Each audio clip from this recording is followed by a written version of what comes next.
I want to start by thanking Senator Ernst for organizing this trip. This was a delegation of 10 bipartisan senators from every major committee, from Armed Services, from Intelligence, from Homeland Security, from Appropriations, and it showed.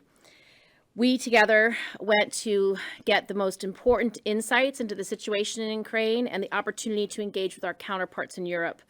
We had the chance to meet with members of the Bundestag and the Deputy Foreign Minister of Germany, and I look forward to working with them in the future to continue to build our relationships. Additionally, we were able to spend time with military units, training to increase our overall readiness to defend NATO territory. I was able to meet troops who were trained at Fort Drum, as well as from every corner of New York State.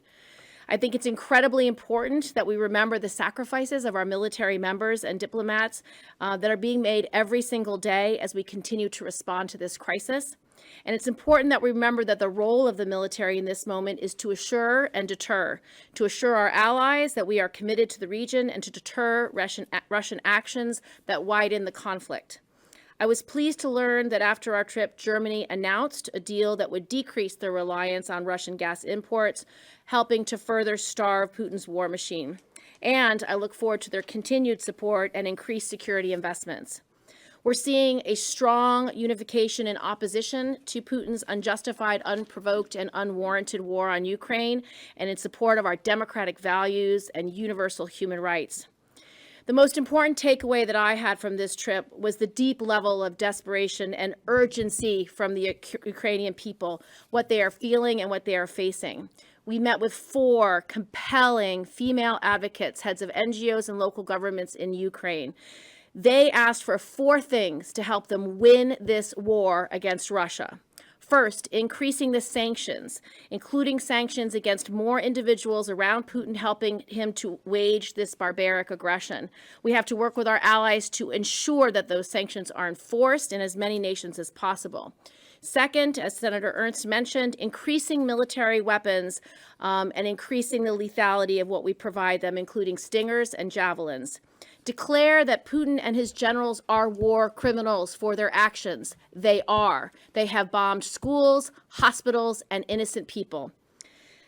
Last, talk about what we will do, not we will not do. And I think that is the right approach, and we stand together to talk about what we will do from the U.S. Senate. I want to do everything these women have asked us to do. I think they are right. During our trip, we also had the chance to visit with representatives from some of the incredible NGOs that are working in Poland, like the World Central Kitchen, to help these refugees and their families. These are parents of young children, elderly who could not fight. They've only known democracy, and they've never imagined having to leave their homes. And as Senator Ernst said, they will return.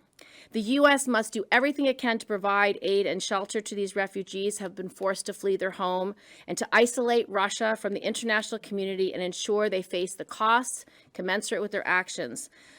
When President Biden visits Poland, he'll hear from our allies and see what I saw, and I feel he will be equally moved to support these refugees. Hopefully, he will also meet with these women that we had the opportunity to meet with and hear directly from them their urgent requests.